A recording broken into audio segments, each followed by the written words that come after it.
안녕하세요, 티키타카입니다. 지난 컨텐츠에서는 2024년을 결산하는 몸값 탑7을 알아보았는데요. 이번에 준비한 내용은 겨울 이적 시장 이적료 탑7을 준비해봤습니다. 시즌이 끝나고 이루어지는 여름 이적 시장과 다르게 겨울 이적 시장은 시즌 도중에 이루어지기 때문에 상대적으로 이적료가 낮은 편인데요. 그럼에도 불구하고 겨울 이적 시장에 큰 금액이 오간 역대 이적은 어떤 선수였는지 바로 알아보겠습니다.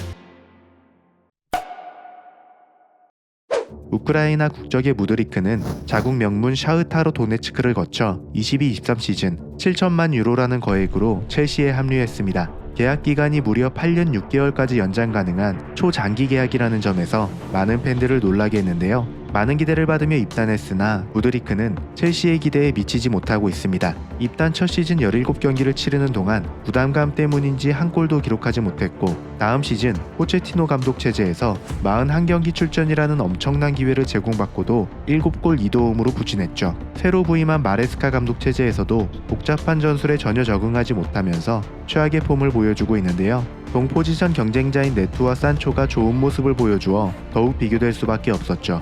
그보다 더 큰 문제는 지난 10월 도핑 테스트에서 양성 반응이 나와 현재는 출전 정지 징계를 받은 상태인데요. 만약 두 번째 샘플에서도 양성 판정이 나올 경우 중징계를 받게 돼 첼시 최악의 영입으로 남게 될 위기에 처해 있습니다.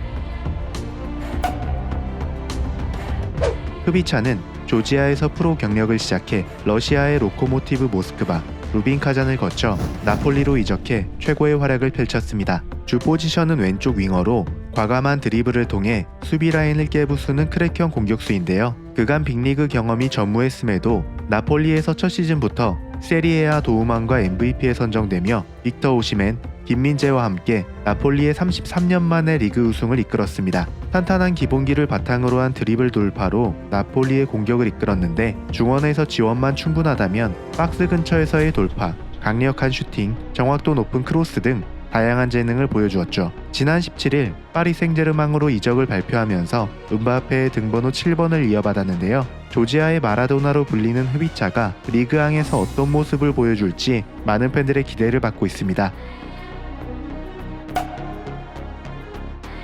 마르무시는 이집트 출신으로 어린 시절 와디 데글라에서 프로에 데뷔해 2017년 볼프스부르크로 이적하며 빅리그에 진출했습니다. 주로 리저브팀에서 경험을 쌓았는데 본격적으로 1군 무대를 밟은 건 20-21 시즌부터였는데요. 하지만 확고한 주전으로 도약하지 못해 임대를 전전했는데, 그런 마르무시의 커리어에 반전을 준 건 2023년 프랑크푸르트 이적이었습니다. 23-24 시즌 41경기에서 17골 6도움을 기록하며 첫 시즌부터 좋은 활약을 보여주었는데, 그 활약은 24-25 시즌에 들어서도 계속돼 26경기에서 무려 20골 14개의 도움을 기록해 많은 빅클럽들의 주목을 받았습니다. 맨시티는 이번 시즌 주전들의 부상과 에너지 부족으로 부진에 빠져 있는데요. 겨울 이적 시장임에도 무려 7,500만 유로의 거액으로 마르무시를 영입했습니다. 과르디올라 감독 부임 이후 최악의 부진에 빠진 맨시티의 상황을 마르무시가 구해낼 수 있을지 기대해 봅니다.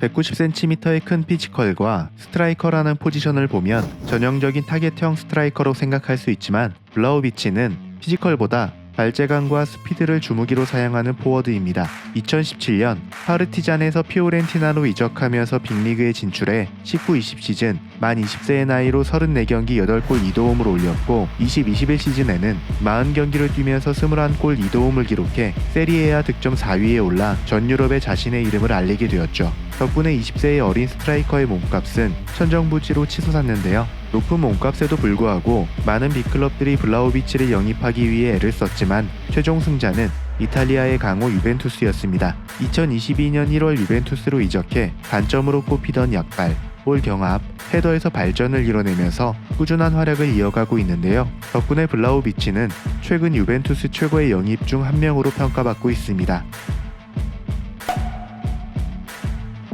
네덜란드 출신의 반다이크는 프로닝언, 셀틱을 거쳐 2016년 9월 사우스햄튼으로 이적하며 빅리그에 진출했습니다. 첫 빅리그 진출임에도 첫 시즌부터 EPL 최고의 중앙 수비수 중 한 명으로 인정받기 시작했는데요. 사우스햄튼도 재계약을 맺으며 붙잡으려 했지만 당시 리버풀이 수비수 역사상 최고 이적료를 지급하면서 반다이크 영입에 성공했죠. 리버풀은 반다이크의 합류 이후 수비가 안정되면서 프리미어리그는 물론 챔피언스리그에서도 우승 후보로 떠오를 수 있었는데요. 리버풀로 오면서 기록했던 1260억 원의 이적료가 처음에는 비싼 것처럼 느껴졌으나 그 대상이 반다이크라면 오히려 저렴하게 느껴지는 매직을 선보였습니다. 이제는 매 시즌 프리미어리그의 강력한 우승 후보로 떠오른 리버풀이지만 한때 리버풀이 빅클럽이 맞냐 아니냐를 두고 설전이 오갈 정도로 위상이 떨어지기도 했었는데요. 반다이크와 맺은 계약은 리버풀의 황금기를 알리는 터닝포인트로 기억되고 있습니다.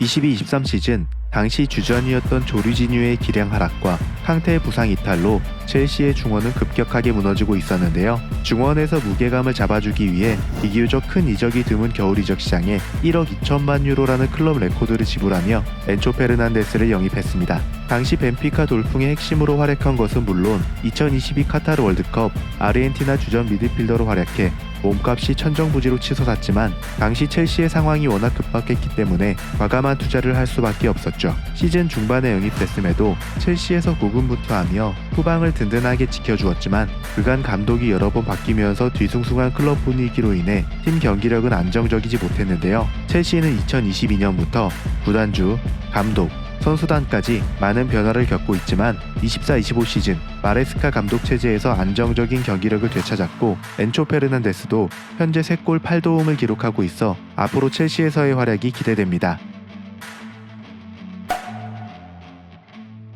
필리페 쿠티뉴는 그야말로 천재라는 수식어가 잘 어울리는 선수였습니다. 10대의 어린 나이 때부터 브라질 국가대표팀 미래를 책임질 선수로 평가받았죠. 어린 나이에 인터밀란으로 이적하며 빅리그에 진출했지만 3년 동안 큰 활약을 보이지 못했는데요. 하지만 12-13 시즌 리버풀로 이적하면서 매 시즌 발전을 거듭해 16-17 시즌에는 14골 9도움을 기록하며 프리미어리그 최고의 공격형 미드필더로 떠올랐죠.